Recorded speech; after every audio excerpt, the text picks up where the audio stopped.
नमस्कार, आदाब, सत श्री अकाल। स्वागत है आप सभी लोग अपने यूट्यूब परिवार एग्जामपुर में। जल्दी आ जाएंगे बच्चे, फटाफट आ जाएंगे। देखिए, आपके लिए सबसे पहले एक महत्वपूर्ण सूचना।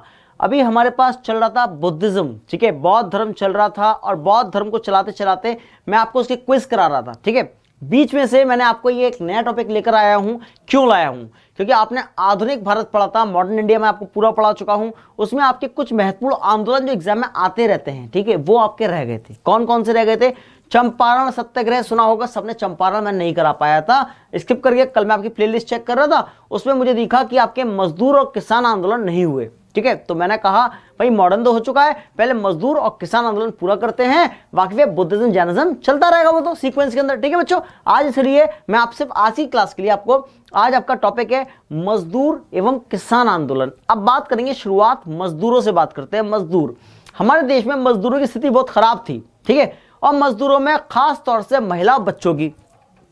हुआ क्या कि फिर कुछ लोगों ने सोचा कि हम एक काम करते, एक ऐसा संगठन बनाते हैं जो संगठन आगे जाके मजदूरों के लिए बहुत लाभदायी हो, ठीक है, उनके लाभप्रद हो, ठीक है, ऐसा संगठन।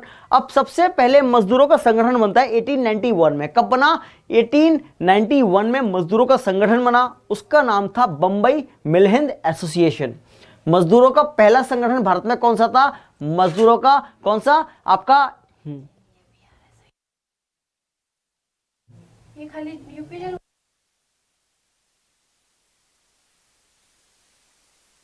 वो वाली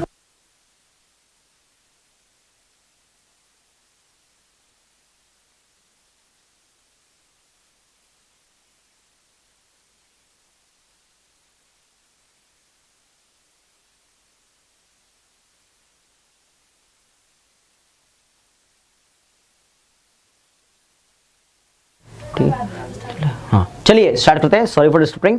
अब देखिए ध्यान से, अब हुआ क्या कि भारत में मजदूरों के संगठन बनाया गया सबसे पहले यहां पर नारायण मेघाजी लोखंडे के द्वारा, एनएम लोखंडे के द्वारा 1891 में, ठीक है। यहां पर उसका मुख्य काम क्या था? मजदूरों में, मतलब मजदूरों को प्रोटेक्ट करना, जो उनके साथ शोषण हो रहा है उनको बचाना यहां पर भारत में। तो हम शुरू करते हैं आज पहला आपका मजदूर आंदोलन, ठीक है। आपके एग्जाम में सवाल कैसे आते हैं समझेंगे।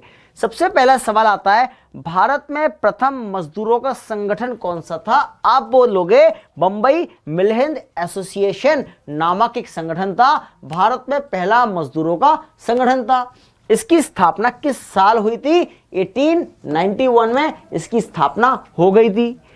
बंबई मिल हिंद एसोसिएशन की स्थापना किसके द्वारा हुई थी? एन.एम. लोखंडे के द्वारा हुई थी। नारायण मेघाजी लोखंडे पूरा नाम था इनका, मराठी थे ये, ठीक है। तो हमारे सामने तीन क्वेश्चन क्लियर हुए। पहला सवाल, भारत में मजदूर आंदोलन की स्थापना कब हुई? 1891 में हुई। मजदूर आंदोलन का नाम क्या रखा गया? बंबई मिल हिंद एसोसिएशन। इससे प्रूव होता है कि बंबई में ही मजदूर आंदोलन की शुरुआत हुई थी, ठीक है। यहां पर किसके द्वारा हुई? एन.एम. लोखंडे के द्वारा, ठीक। अब देखो आगे क्या हुआ। आगे इससे पहले, मतलब इससे 10 साल पहले हमारे इंडिया में एक थे लॉर्ड रपन भारत का वाइसरॉय बन के आए।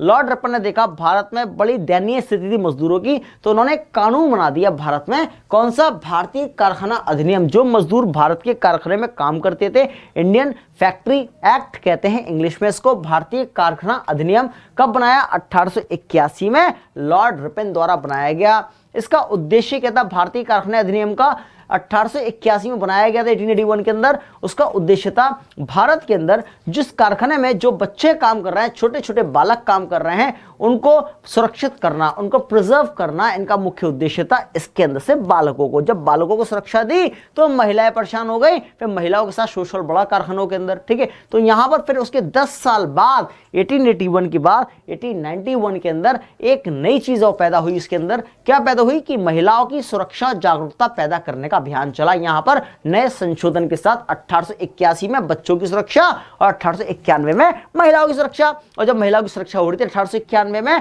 तो यहां बंबई मिल हिंद एसोसिएशन की स्थापना भी हो चुकी। इतनी बात क्लियर है। चलिए पहले इसका स्क्रीनशॉट ले लेंगे फटाफट, ठीक है, जल्दी से स्क्रीनशॉट मारेंगे।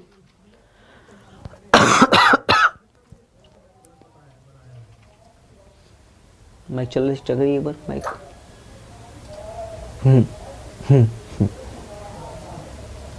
ठीक है, चलिए आगे देखेंगे। आगे मैं बताया था आपको भारतीय कारखाना अधिनियम का उद्देश्य 1881 में क्या था, बालकों की सुरक्षा संबंधित था, मैं बता चुका हूं आपको।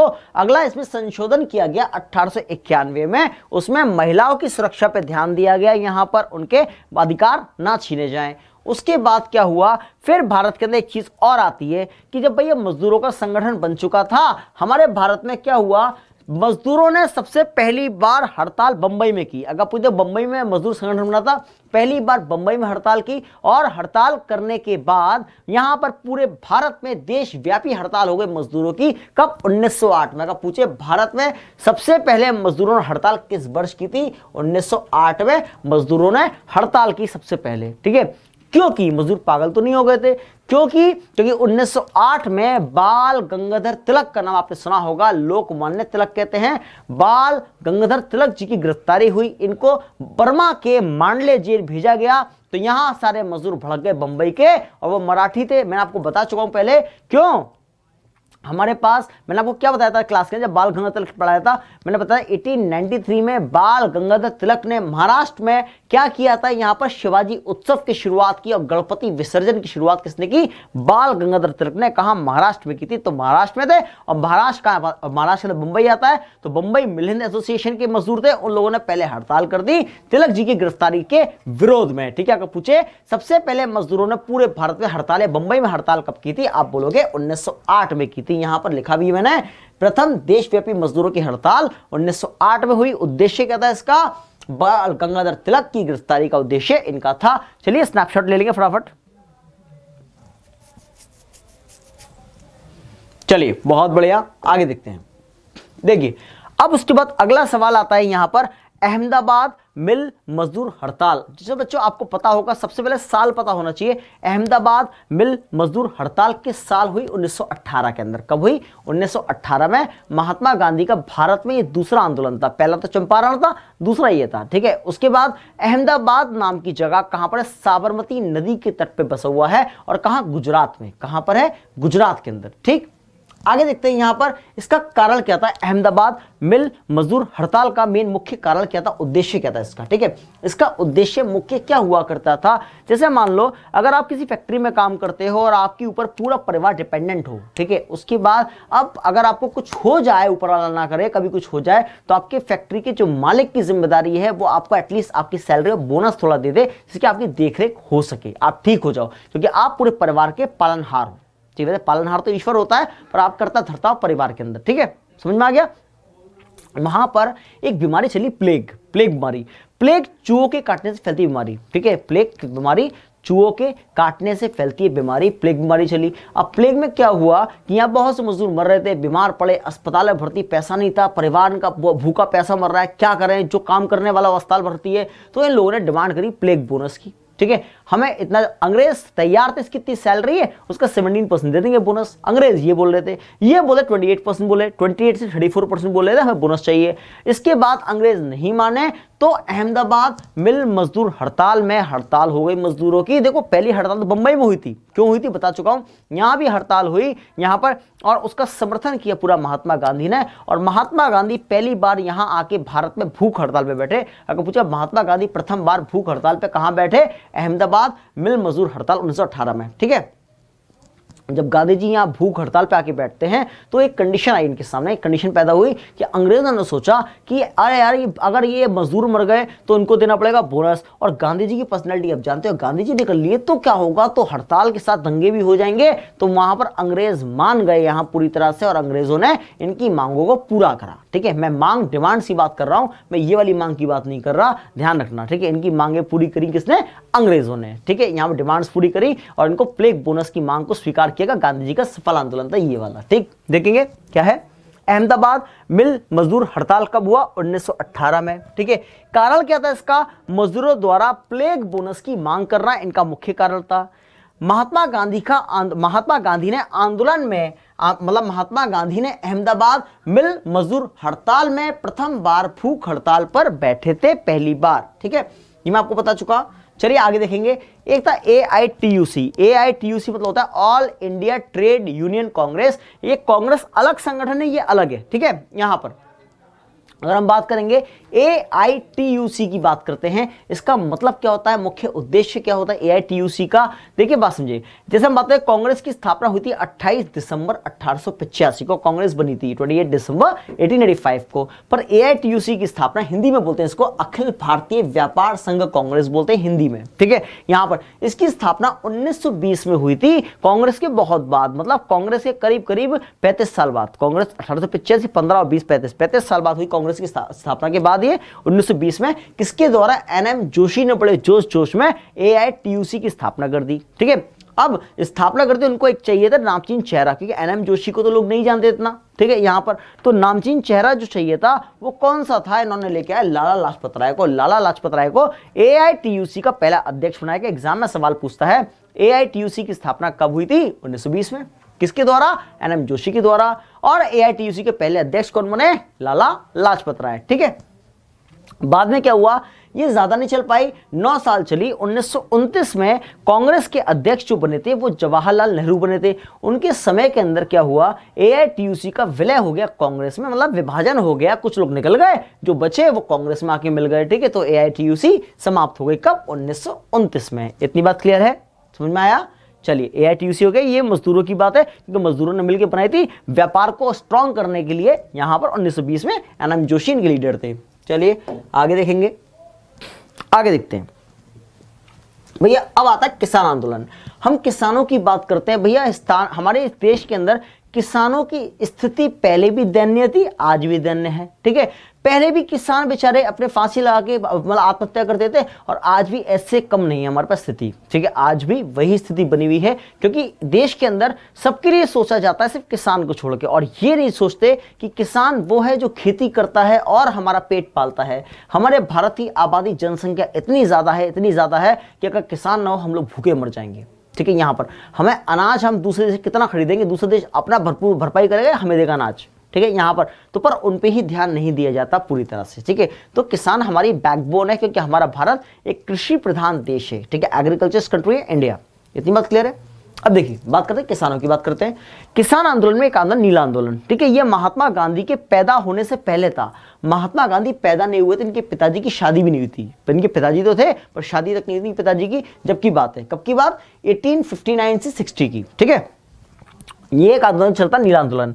अब देखो महात्मा गांधी कब पैदा हुए हैं, 1869 में, 10 साल बाद पैदा हुए हैं। उनके पैदा होने से 10 साल पहले जो आंदोलन चला था नील आंदोलन, ये कहां चला था नील आंदोलन, ये बंगाल में चला था। बंगाल बहुत बड़ा था, मैंने आपको बंगाल विभाजन दिखाया था टॉपिक के अंदर, ठीक है। बंगाल विभाजन कैसे हुआ, असम, बांग्लादेश, पश्चिम बंगाल, उड़ीसा, बिहार, झारखंड सब मिला के बंगाल बना करता था। फिर ईस्ट बंगाल, वेस्ट बंगाल, जो वेस्ट बंगाल वाला साइड था उसको पाकिस्तान पे चला गया, उसको कहते हैं ईस्ट पाकिस्तान कहते थे, ठीक है। यहाँ पर जो ईस्ट पाकिस्तान कहते थे, और बाद में 1971 में उसका नाम ही बांग्लादेश पड़ा। कैसे पड़ा, पूरी कहानी मैंने आपको बंगाल विभाजन में लॉर्ड कर्जन वाले हिस्से में समझाइए, बहुत डेप्थ के अंदर, ठीक है। जॉर्ज पंचम आया, कैसे आया, कहाँ आया, गेटवे ऑफ इंडिया क्यों बना, सब देख लेना वीडियो में, प्लेलिस्ट में पड़ा हुआ सब कुछ, ठीक। अब देखिए यहाँ पर नील आंदोलन की बात करते हैं। नील आंदोलन की शुरुआत कहां हुई थी, बंगाल में, ठीक है। बंगाल में एक जिला था नदिया जिला। कौन सा है, बंगाल का जिला नदिया जिला है। वहां पर गोविंदपुर गांव है, ठीक है। कौन सा गांव है, गोविंदपुर गांव है। वहां पर क्या हुआ था, नील आंदोलन की शुरुआत हुई थी। नील की फैक्ट्री जब नील बनता था उन कारखानों में, यहाँ पर क्या नाम है, जो नील आता सप्लाई होता था, वहां पर 2 भाई काम करते थे, ठीक, कर्मचारी थे वहां पर 2 भाई। कौन थे, दिगंबर विश्वास और विष्णु विश्वास, सॉरी दिगंबर विश्वास और विष्णु विश्वास। यहाँ कौन थे, 2 भाई हुआ करते थे, काम करते कर्मचारी थे वहां फैक्ट्री के अंदर, ठीक है। उन लोगों ने देखा यार यहाँ पर खेतों में नील उगाओगे तो हमारे खेत तो बर्बाद हो जाएंगे। अब नील के बाद में अगर चावल उगाता हूँ उसके अंदर, गेहूं उगाता हूँ, तो देखो नील तो समाप्त हो जाएगा, पर उसके नील के जो कण होते हैं वो चावल गेहूं के अंदर भी तो आएंगे हमारे पास, ठीक है। अब मैं रोटी खाऊंगा उस गेहूं की, तो क्या होगा, तो वो क्या नील का जो स्वाद होगा वो रोटी पाएगा, रोटी नीली नीली होगी। नील को अंग्रेजी में कहते हैं इंडिगो। क्या कहते हैं, नील को अंग्रेजी में इंडिगो। नील बहुत ज्यादा काम आता है, आज आपको पता नहीं होगा, सुना होगा नील 4 बूंदों वाला उजाला, वो भी तो नील है, ठीक है। आपने देखा होगा जब दर्जी के पास जाते हो आप लोग, दर्जी के पास, टेलर के पास, अब तो खत्म हो गया टेलर मास्टर, तो क्योंकि काम समाप्त हो गया, रेडीमेड में काम आया है। टेलर्स का काम खत्म हो गया है। तो टेलर्स क्या करते हैं, वहां पर कंडीशन क्या आती है टेलर्स के साथ, वो एक चौक रखते हैं, आपका साइज लेते हैं, आपके साइज कपड़े साइज के बनेंगे, और वो उसको लेके हाथ काट दिया, पैर काट दिए, निशान लगाते हैं वहां पर, वो नील होता है। ठीक है, चौक टाइप की होती है, वो नील होता है। आपने मकान बनवाओगे कभी जाके तो देखेंगे आपको टाइल लगवाना है आधी फ्लोर पे यहाँ पर। ठीक है, तो वो क्या करते हैं, एक नील खोलते हैं पाउडर, और उसके अंदर क्या धागे को बांधते हैं, और उसके बाद निशान लगाते हैं यहाँ पर, उसको फिर खींचते हैं एकदम से, जो निशान पड़ता है तो हमें यहाँ से इतने ऊंचे ही क्या है टाइल लगाने हैं दीवारों पे। तो नील बिल्डिंग बनाने के बहुत काम आता है, तो नील बहुत जगह काम आता है। अंग्रेज क्या करते थे, नील की खेती यहाँ करवाते थे, खेत हमारे बर्बाद करवाते थे और बेचते इंग्लैंड में जाके थे, उनको आबाद करते थे, हमें बर्बाद उनको आबाद करते थे। इस प्रकार से देश हमारा चल रहा था नील के लिए। ठीक है, ये बहुत ही व्यापक कंडीशन थी, क्योंकि हमारे देश में कृषि होता था और खेतों को बर्बाद करना व्यापक तौर पे। तो आंदोलन चला, नील आंदोलन कहां से शुरू हुआ, बंगाल के नदिया जिले के गोविंदपुर गांव से। ठीक है, वहां पर हमारे पास जो कर्मचारी थे, उन्होंने शुरू किया था ये आंदोलन, उनका नाम था दिगंबर विश्वास, विष्णु विश्वास। ठीक है, वहां उद्देश्य क्या था, किसानों ने एकजुट होकर नील की खेती बंद कर दी। सब किसानों ने इनके नेतृत्व में जाके कील की खेती बंद कर दी। वो चाहते थे हम चावल उगाएं यहाँ पर अपने खेतों के अंदर। ठीक है, यहाँ पर चावल उगाने की बात करते थे। ठीक है, पर अंग्रेज जो कहते हैं मिल बागान के जो मालिक थे, वो उनको परमिशन नहीं देते, they are not permitting them. ठीक है, अब हुआ क्या आगे, अब देखिए नील आंदोलन के लिए क्या हुआ, गदनी प्रथा। अब बात समझना, ये पूछेगा गदनी प्रथा किससे संबंधित है, गदनी प्रथा नील आंदोलन संबंधित किससे है, नील आंदोलन संबंधित क्या है, गदनी प्रथा। ठीक है, अब ये होता क्या है, जैसे मान लीजिए आप किसान हो, ठीक है, आप खेती कर रहे हो, आप परेशान हो, आपका पैसा नहीं है। ठीक है, आप मेरे पास, मैं अंग्रेज हूं, ठीक है, मेरी मिल है बहुत बड़ी, ठीक है, मैं अंग्रेज हूं, आप आए, साहब जी हमें पैसे दे दो, साहब जी हमें ज़रूरत है, ब्याज पे पैसा दे दो। तो ब्याज, चक्रवर्ती ब्याज इतना लगा देते थे 20 to 80% ब्याज पैसे का। ठीक है, यहाँ पर अब देखो CI और SI सब लगा दिया उसके ऊपर, वो बेचारा कि उसके बाद दिखता था अंग्रेज कि यहाँ पर उसको एडवांस दे दिया हमने और उस पर ब्याज पे पैसा दे दिया, चुका नहीं पा रहा है, तो उसको मजबूरन उसके खेत पे नील की खेती कराओ, खेत बर्बाद करो, अपना फायदा करो। ठीक है, यहाँ पर मतलब किसी को एडवांस देकर उससे एडवांस ना चुका पाया तो उसमें नील की खेती करा दो। उस प्रथा को कहते हैं गदनी प्रथा। क्या कहते हैं, गदनी प्रथा मतलब क्या होता है, इसके अंतर्गत किसानों को एडवांस देकर खेतों में नील की खेती कराई जाती थी। एडवांस दे दिया, वो मजबूर है, पैसा नहीं चुका पाएगा तो खेती बर्बाद कर दी उस बेचारे किसान के पूरे। ठीक है, यहां पर इतनी बुरी दयनीय स्थिति हुआ करती किसानों के देश के अंदर। ठीक है, फिर शुरुआत हुआ था कहां, बंगाल के नदिया जिले से 1859 के अंदर। ठीक है, मैंने देखो अभी आपको ये तो दिखाया है बंगाल के नदिया जिले शुरू हुआ था 1859 के अंदर शुरू हुआ था। बाद में 1860 आते आते एक साल के अंदर यह आंदोलन ने अपनी जो रफ्तार पकड़ी, ये बंगाल के नदिया जिला, पावना जिला, खुलना जिला, ढाका, मालदा, दिनाजपुर, जगह जगह कोने कोने में नील के आंदोलन के हुआ। वहां किसानों ने मतलब नील की खेती बंद करते गए और उन्होंने आंदोलन करना स्टार्ट कर दिया। ठीक है भाई, बहुत पुरानी बात हो गई है, 1859-60 की बात, गांधी जी पैदा नहीं हुए थे। हमें ये कैसे पता चला, बाद में क्या हुआ, एक बंदा था दीन बंधु मित्रा, इंपॉर्टेंट क्वेश्चन है वाला, एक बंदा था दीन बंधु मित्रा यहां पर। ठीक है, उसने एक नाटक रचा, नाटक करा। उस नाटक में जो जो नीला आंदोलन में अंग्रेज शोषण करते थे, मारते थे, पीटते थे, एडवांस देते थे, गदनी प्रथा, उस पूरा नाटक बना दिया। इसके ऊपर किसने, दीन बंधु मित्रा ने। उस नाटक का नाम रखा नील दर्पण। क्या नाम रखा, नील दर्पण। और एग्जाम में सवाल यही आता है, नील दर्पण नाटक किसने रचा था, कौन सा, दीन बंधु मित्रा। और इसका समर्थन किसने किया, हिंदू पेट्रोइट नाम का अखबार था। कौन सा था, हिंदू पेट्रोइट नाम का एक अखबार था। उसके संपादक होते थे, संपादक मतलब एडिटर थे उसके, हिंदू पेट्रोइट अखबार के एडिटर कौन थे, हरीश चंद्र मुखर्जी उसके एडिटर थे। उन्होंने पूरी तरह से समर्थन किया इस आंदोलन का, बोला कि भैया तुम संघर्ष करो, हम तुम्हारे साथ हैं। ठीक है, हमें इस पूरे आंदोलन के बारे में कहां से पता चला, हमें पता चलता है कि दीन बंधु मित्रा ने नाटक रचा, नाटक खेला, उसमें कुछ किरदार निभाए, लोगों को दिया, लोगों ने रोल प्ले करा, बताया कैसे ये होता था हमारे साथ। ठीक है, यहाँ पर, और नाटक का नाम क्या, नील दर्पण नाटक का नाम था। और ये हमें सब पता कैसे चला, एक तो नाटक इन्होंने कर दिया और सपोर्ट किसने करा, अपने अखबार में छाप के किसने कर दिया, हरीशचंद्र मुखर्जी ने, जिनका अखबार कौन सा था, हिंदू पेट्रोइट नाम का अखबार था, उसके संपादक हुआ करते थे, उन्होंने सपोर्ट किया हमें पूरी तरह से। तो इतनी बात क्लियर है, नील आंदोलन बहुत इंपॉर्टेंट है। अब देखो यहां पर गदनी प्रथा हो गई नील आंदोलन में, आगे देखते हैं। देखिए अब ये क्वेश्चन इंपॉर्टेंट हमारे पास, इंपॉर्टेंट है भी नहीं भी है, कभी बाई चांस की बात एग्जाम में पूछ ले, खास तौर से यूपी वालों के लिए इंपॉर्टेंट है। उत्तर प्रदेश के बारे में पूछेगा तो आपको ये हिस्ट्री में आ सकता है, पॉसिबिलिटी है पूरी। ठीक है, यहां पर देखेंगे उत्तर प्रदेश किसान सभा। एग्जाम में सवाल आता है उत्तर प्रदेश किसान सभा की स्थापना कब हुई थी? आप बोलोगे 1918 में उत्तर प्रदेश किसान सभा की स्थापना हुई। कहां हुई इसकी स्थापना? यहां पर लखनऊ में स्थापना हुई थी। कहां हुई थी? लखनऊ में स्थापना हुई थी उत्तर प्रदेश किसान सभा की। अब किसके द्वारा हुई थी इसकी स्थापना? इसकी स्थापना 3 लोगों के द्वारा हुई थी। कहां पर? एक गौरी शंकर मिश्रा, इंदिरा नारायण द्विवेदी और मदन मोहन मालवीय। 3 लोग थे। कौन कौन थे बच्चों इसके अंदर? गौरी शंकर मिश्रा, इंदिरा नारायण द्विवेदी, मदन मोहन मालवीय, जिनको महामना के नाम से भी जानते थे, जिन्होंने हिंदू महासभा की स्थापना की थी 1915 के अंदर हरिद्वार में कुंभ के मेले के अवसर पर। और मैं बता चुका हूं कुंभ का मेला भारत में 4 जगह लगता है। कहां कहां लगता है? उज्जैन, हरिद्वार, नासिक और ठीक है और आपका ये रहा। ठीक है, समझ में आ गया? देखो ध्यान से, समझ में आ गया? इलाहाबाद में भी तो है। देखो ध्यान से, उत्तर प्रदेश किसान सभा की स्थापना पूछे कब हुई थी? आप पर 1918 में लखनऊ में हुई थी। किसके द्वारा हुई थी? किसानों के अधिकार को बचाने के लिए कौन कर रहे थे काम? गौरी शंकर मिश्र, इंदिरा नारायण द्विवेदी और मदन मोहन मालवीय ये काम किया करते थे। ठीक है, आगे देखते हैं। यहां अगला एक है अवध किसान सभा। देखो अवध हम किसको कहते हैं? आज लखनऊ को कहते हैं। ठीक है, अवध पहले जो था आज लखनऊ है वो हमारा। ठीक है, अवध किसान सभा 1920 में बनी। 1920 में अवध किसान सभा लखनऊ के प्रतापगढ़ एक जगह है। ठीक है, कस्बा टाइप है प्रतापगढ़। देखो वैसे यूपी का एक जिला भी प्रतापगढ़, जहां आंवला मशहूर है। आंवला मशहूर है। लखनऊ के पास एक छोटा सा कस्बा है, कौन सा? प्रतापगढ़। वो आता है लखनऊ के अंदर। ये जैसे आगरा है, आगरा सुना होगा आपने। आगरा से आप जाओगे, आपके शमशाबाद पड़ता है। आगरा में शमशाबाद है, मिठाकुर है। ठीक है, आपका किरावली है। ठीक है, यहां पड़ता है ना। तो ये क्या छोटे छोटे गांव पड़ते हैं बीच में। हमारे पास अछनेरा है, अछनेरा ये पर आता है। जिला क्या? आगरा लगता है। इसी प्रकार से हम इसकी बात करते हैं कि प्रतापगढ़ तो हमारा जिला तो है, अलग है। ये लखनऊ के पास एक छोटा सा कस्बा है, इसका नाम प्रतापगढ़ है। तो लखनऊ के पास प्रतापगढ़ में 1920 में अवध किसान सभा की स्थापना किसने की? बाबा रामचंद्र ने। किसने की? बाबा रामचंद्र ने स्थापना की अवध किसान सभा की स्थापना। इसका उद्देश्य क्या था? बाबा जी ने क्या बोला कि सरकार को लगान नहीं देना, कुछ भी हो जाए, सरकार मारे तोड़े पीटे फोड़े, अंग्रेज सरकार, उनको लगान नहीं देना, पाई पाई का मोहताज कर दो अंग्रेजों को। ये इनका उद्देश्य था, ये कहना था अवध किसान सभा वालों का। समझ में आ गया? तो क्वेश्चन क्या बनेगा एग्जाम के अंदर आपका? अवध किसान सभा की स्थापना किस साल हुई? 1920 में। कहां हुई? लखनऊ के प्रतापगढ़ में।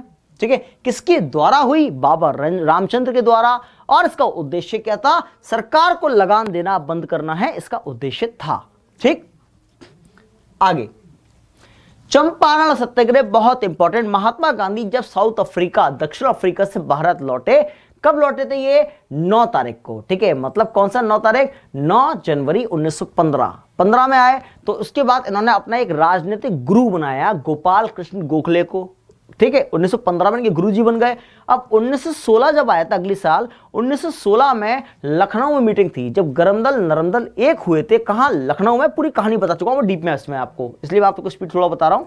लखनऊ में गरमदल नरमदल एक हुए थे। कहां? 1916 के अंदर। वहां कांग्रेस के सारे गरमदल नेता भी थे और नरमदल नेता भी थे। ठीक है, और उसी मीटिंग में लखनऊ के अंदर एक चीज और हुई। उस बार मुस्लिम लीग की मीटिंग हुई थी लखनऊ में। ठीक है, और कांग्रेस और मुस्लिम लीग भी एक हुई थी उस साल ही। ठीक है, बता चुका हूं आपको मुस्लिम लीग समझौता। ठीक है, उसको हम लोग क्या बोलते हैं यहां पर?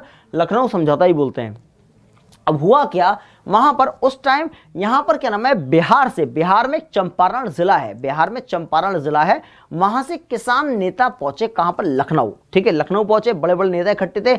उस किसान नेता का नाम था राजकुमार शुक्ला। क्या नाम था? राजकुमार शुक्ला किसान नेता थे। लखनऊ पहुंचे, पता चला कि एक साउथ अफ्रीका से एक वकील आया है, बहुत अच्छा वकील है, बहुत अच्छी वकालत करता है और लोगों को हक दिलाता है। जो साउथ अफ्रीका में बहुत झंडे गाड़ के आए, गांधी जी नाम है उनका। महात्मा नहीं थे अभी तक, गांधी थे। ठीक है, यहां पर अब वो मिले गांधी जी से। गांधी जी से बोलते हैं क्या नाम है कि हम बहुत परेशान हैं, अंग्रेजों ने हमारा नाक में दम कर रखा है। वो क्या करते हैं? हमारे खेतों में 3 कठिया प्रथा अपनाते हैं। कौन सी प्रथा? ये लिखा है 3 कठिया प्रथा। 3 कठिया प्रथा हमारे खेतों में अपनाते हैं। इसमें क्या होता था? जैसे मान लेते हैं मेरा खेत है ये वाला। ठीक है, मेरे खेत के 3/20 भाग पे नील की खेती करते थे अंग्रेज। ठीक है, गांधी जी ने क्या किया? अपने कुछ सपोर्टर थे, लाइक राजेंद्र प्रसाद, ठीक है, आचार्य विनोबा भावे, ऐसे लोगों को 8-10 लोगों को भेजा, कहाँ, चंपारण भेजा, जाओ जांच पड़ताल करके आओ, देख कर आओ कि यहाँ पर ये क्या हो रहा है, फिर मैं आता हूँ। जब उन्होंने देखा हाँ बात सही है, ये क्या नाम है, यहाँ पर अंग्रेज इनका शोषण कर रहे हैं, तिनकठिया प्रथा की आड़ में खेत का 3/20 भाग बर्बाद करवाते हैं अंग्रेज यहाँ पर। तो गांधी जी फिर वहां गए, कहां पर, चंपारण गए, और गांधी जी का चंपारण पहुंचना ये कहता उनका पहला सफल आंदोलन था भारत के अंदर। भारत में 1915 में आए थे और 17 में इन्होंने पहले आंदोलन में भाग लिया चंपारण में 1917 के अंदर। जब गांधी जी आंदोलन में सफल हुए तो गुरुदेव रविन्द्रनाथ टैगोर ने इनको महात्मा की उपाधि दी थी। चंपारण की सफलता के बाद महात्मा गांधी को महात्मा की उपाधि दी गई, किसने, गुरुदेव रविन्द्रनाथ टैगोर के द्वारा। ठीक है, देखेंगे इधर पहला सवाल, चंपारण किस साल हुआ था, 1917 में। चंपारण क्या है, चंपारण बिहार के अंदर, बिहार का जिला है चंपारण। ठीक है, यहां पर यहां के किसान नेता कौन थे, राजकुमार शुक्ला थे। ये गांधी जी को चंपारण आने का निमंत्रण दिया, उनके असंतोष का कारण अंग्रेजों द्वारा शुरू की गई तिनकठिया प्रथा थी, उनके असंतोष का कारण। ठीक है, यहां पर उसके बाद हम देखते हैं यहां पर तिनकठिया प्रथा क्या होती है। तिनकठिया प्रथा के अंतर्गत अंग्रेज किसानों के खेत के 3/20 भाग पर नील की खेती कराते थे। ठीक है, मजबूर कर दिया नील की खेती। ठीक है, अब गांधी जी पहुंचे वहां पर, तो यह महात्मा गांधी का भारत में प्रथम सफल आंदोलन रहा। ठीक है, कॉमन सी बात है, सबको पता है। जब गांधी सफल हो गए तो पहली बॉल में आके गांधी जी ने इसमें क्या मारा, 6, सीधे 6 बाउंड्री के बाहर बॉल, तो लोग खुश हो गए, मतलब पहले बला आते ही झंडे गाड़ दिए भारत के अंदर। तो यहां क्या हुआ, इस आंदोलन की सफलता के बाद महात्मा गांधी को, मतलब गांधी जी को रविन्द्रनाथ टैगोर द्वारा महात्मा की उपाधि दी गई। आप तो महात्मा हो, आते ही आपने झंडे गाड़ दिए भारत के अंदर। ठीक है, यहां पर इतनी बात क्लियर है। चलिए बच्चों आगे देखेंगे। आगे एक आंदोलन खेड़ा आंदोलन। ठीक है, खेड़ा, देखो खेड़ा नामक जगह भी गुजरात के अंदर है। खेड़ा कहां है, गुजरात के अंदर है। ठीक है, खेड़ा आंदोलन का साल पूछता है 1918 है। ठीक है, खेड़ा आंदोलन 1918 में गुजरात में शुरू किया गया था। वहां का एक स्थानीय नेता था, उसका नाम था मोहनलाल। क्या नाम था, मोहनलाल, वहां का स्थानीय नेता हुआ करता था। उसने क्या किया था, वहां कर ना देने का नारा दिया, बोला हम अंग्रेजों को टैक्स नहीं देंगे, यहां खेड़ा में गुजरात के अंदर। बाद में जाके महात्मा गांधी ने वहां बागडोर संभाली। जब बागडोर संभाली महात्मा गांधी ने, तो महात्मा गांधी का खेड़ा आंदोलन भी सफल रहा। खेड़ा में अंग्रेजों को कोई टैक्स नहीं दिया गया खेती बाड़ी पे। ठीक है, हम कृषि प्रधान देश थे इसी कारण। ठीक है, समझ में आ गया, देखो वही चीज है। आगे देखते हैं, एक आंदोलन था बारदोली, बहुत ही ज्यादा इंपॉर्टेंट आंदोलन है। बारदोली सत्याग्रह सबने सुना होगा, 1928 में वल्लभ भाई पटेल ने शुरू किया था बारदोली। बारदोली नामक जगह कहाँ है, गुजरात के अंदर। बारदोली नामक जगह कहाँ है, गुजरात के अंदर है। सरदार वल्लभ भाई पटेल ने शुरू किया, और जब शुरू किया तो उसके बाद इनका यह आंदोलन बहुत ही ज्यादा सक्सेसफुल रहा। सरदार वल्लभ भाई पटेल का कौन सा, बारदोली आंदोलन। ठीक है, जब इतना ज्यादा सक्सेसफुल रहा इनका ये बारदोली आंदोलन सरदार वल्लभ भाई पटेल का, और ये कहां, गुजरात के नर्मदा नदी तट पे चलाया गया आंदोलन था। तो उसके बाद जो बारदोली की महिलाएं थी, उन्होंने इनको इस आंदोलन की सफलता के बाद 1928 के बाद सरदार वल्लभ भाई पटेल को सरदार की उपाधि किसने दी थी, बारदोली की महिलाओं ने। अगर सवाल आए कि सरदार वल्लभ भाई पटेल को सरदार की उपाधि किसने दी, बारदोली की महिलाओं ने। बारदोली कहां पर है, गुजरात में, और यह आंदोलन का गुजरात में किस जगह, नर्मदा नदी के तट पर पड़ता है बारदोली। ठीक है, और देखिए इनकी मूर्ति है सरदार वल्लभ भाई पटेल की, इसका नाम स्टैच्यू ऑफ यूनिटी, वो भी कहां है, गुजरात के अंदर है, बारदोली के तट पे। ठीक है, मतलब ये नर्मदा नदी के तट पे, नर्मदा नदी के तट पे बनी है, दुनिया की सबसे ऊंची मूर्ति है किसकी, statue of unity, Sardar Vallabh भाई पटेल की। इनको सरदार क्यों कहते हैं, क्योंकि बारदोली की महिलाओं ने इनको उपाधि से नवाजा था, इसलिए बोलते हैं। तो आज हमारे पास 2 आंदोलन मैंने बहुत ही इंपॉर्टेंट कराया आपको, कौन कौन से, एक कराया किसान आंदोलन, एक मजदूर आंदोलन। ठीक है, इसमें से अधिकतर क्वेश्चन एग्जाम में फंसने की संभावना रहती है उत्तर प्रदेश वाले बच्चों। ध्यान से, जो उत्तर प्रदेश के ऊपर है, तो यूपी स्पेशल के अंदर ये छोटे छोटे आंदोलन पूछ लेगा हिस्ट्री के बनाकर आपको, या यूपी स्पेशल पढ़ते हो आप जिस सर से भी, तो आप सर आपको पढ़ाएंगे तो यूपी स्पेशल में भी ये आता है, यूपी में कौन कौन से हिस्ट्री का क्या योगदान है यूपी के अंदर। जैसे 1857 की क्रांति मैंने आपको पढ़ा चुका हूँ पूरी। ठीक है, बताया था हमारे लखनऊ से विद्रोह किया था बेगम हजरत महल ने किया था, कानपुर से विद्रोह किया था नाना साहब ताते तोपे ने किया था। ठीक है, ये सब मैं आपको बता चुका हूँ क्लास के अंदर ही। ठीक है, यहाँ पर तो अगर यूपी पढ़ोगे भाई, यूपी की जो जगह है उसको लिख लेना यहाँ पर। ठीक है, और जो बिहार वाले बच्चे हैं, बिहार में मालूम है 1857 की क्रांति के अंदर जो विद्रोह किया था, किसने किया था, हमारे पास बाबू कुंवर प्रताप सिंह ने। ठीक है, बिहार जगदीश्वर आरा, बताया था आपको। ठीक है, जब तक के लिए क्लास आज इतनी रखते हैं, अगली क्लास में फिल्म लेंगे। आज आपके मैं कमेंट नहीं पढ़ पाया, मैं आपको सिर्फ समझा रहा हूँ, टॉपिक बड़े थे मेरे पास, टॉपिक बहुत ज़्यादा बड़े थे, तो इसलिए मैं आपको समझा नहीं पाया आज, मतलब आपका कमेंट नहीं दे पाया, मैंने समझाया है आपको। ठीक है, अगर कुछ डाउट्स होता है तो आप मुझे ऑफलाइन कमेंट करके भी बता सकते हैं कि कितना समझ में आया या नहीं आया। कोई डाउट है तो आपके डाउट डेफिनेटली क्लियर किए जाएंगे। तो जब तक के लिए जय हिंद, जय भारत, जय एग्जाम्पर, कर विजय Exampur. Bye bye, take care.